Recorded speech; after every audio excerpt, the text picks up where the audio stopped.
ассалому алайкум дӯстон, хуш омадед ба шабакаи мо. Дар ин навор барои шумо тозатарин ва муҳимтарин хабарҳоро аз ҷаҳони ММА омода кардаем. Барои ҳамин наворро то охир тамошо кунед. дӯстон, агар ба шумо ё шиносои шумо гузаштани граница дар кор бошад, пас мо ба шумо дӯстони худ Акай Умед ва Акай Ғуломро тавсия медиҳем. ин дӯстони мо аллакай тӯли чанд сол мешавад ки дар хизмати мардуманд ва дар ин соҳа таҷрибаи калон доранд. шуморо шофёрҳои таҷрибадор бо мошинҳои худ бароҳат ба граница бурда меоранд. барои ҳамин худи ҳозир ба номерҳои дар рӯекран буда занг занед ва бо ин дӯстони мо граница гузашта ҳуҷҷатҳои худро хуб кунед. роҳи сафед. чемпиони пешинаи UFC Девисон Фигейредо оиди муҳориба зидди рақиби худ Умар Нурмагомедов фикрҳояшро баён кард.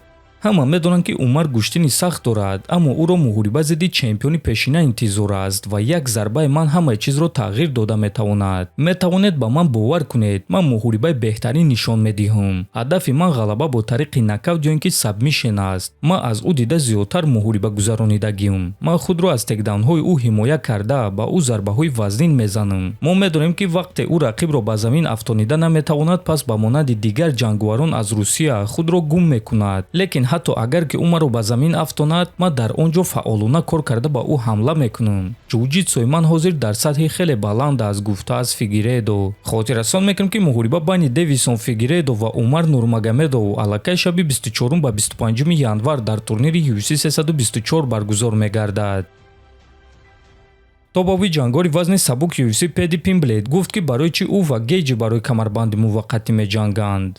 ҳама мегӯянд ки ман ва Гейҷи муҳориба барои камарбандро сазовор нестем, лекин ҳозир дар вазни сабук ман аз ҳама зиёд ғалабаҳои пайдарҳам дорам. аҷастм бошад довталаби доимӣ аст. ӯ легенда аст. мо мухлисонро намезанем, аз ҷангҳо даст намекашем ва дар вақти муҳорибаи рӯбарӯ рақибони худро ба сар намезанем. аз ҳамин сабаб ман мефаҳмам ки барои чӣ ба мо ин шансро доданд, на ба баъзе беақлон. Илия танаффус гирифт, ба Арман шанс додан намехоҳанд. Холлоуэй ва Оливейра бошанд барои камарбанди БМФ меҷанганд. дар натиҷа танҳо ман ва Гейҷи мондем ва UFC қарор бароварданд ки ин муҳорибаи дуруст аст, гуфтааст Пимблейд. дӯстон, ба фикри шахсии шумо Гейҷи ва Пимблейд сазовори муҳорибаи унвонӣ ҳастанд ё не? метавонед фикрҳои худро нависед. мо бошем мегузарем ба дигар хабар. байни чемпиони вазни миёна Ислам Махачев ва яке аз довталабон Майкл Моралес муноқиша шуд. ҳамаи чиз аз он оғоз шуд ки аз чемпион Ислам Махачев оиди Майкл Моралес пурсиданд ва ӯ чунин суханҳо гуфт.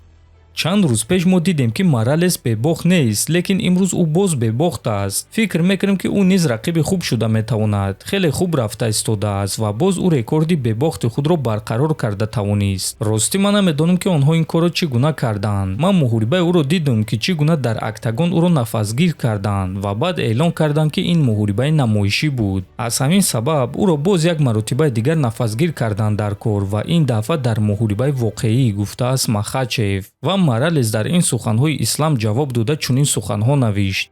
Махачев аллакай як маротиба дар нокаут буд. барои ҳамин мо бояд боз ӯро ба нокаут равон кунем, навиштааст Моралес. ва дӯстон, чӣ гуна ки мебинем Моралес нияти бо чемпион ҷангиданро дорад ва Исламро ба нокаут равон кардан мехоҳад. айни замон рекорди Майкл Моралес 19-0 аст, лекин чанд рӯз пеш навор пайдо шуд ки чӣ гуна ӯро соли 2018 бо тариқи усул шикаст дода буданд ва саҳифаи Топологи рекорди ӯро 20 ғалаба ва 1 бох карданд. лекин баъд маълум шуд ки ҳамон муҳорибаҳо намоишӣ буданд ва Топологи бахшиш пурсида рекорди ӯро боз 19-0 карданд. ногуфта намонад ки то ҳол маълум нест ки Ислам Махачев аввалин ҳимояи камарбанди худро зидди кӣ мегузаронад. дар ҳамин ҷо дӯстон, навори мо ба анҷом мерасад. фикру ақидаҳоятонро нависед. ҳатман дар YouTube канали мо обуна шавед. то боздид, хонободу сарбаланд бошед.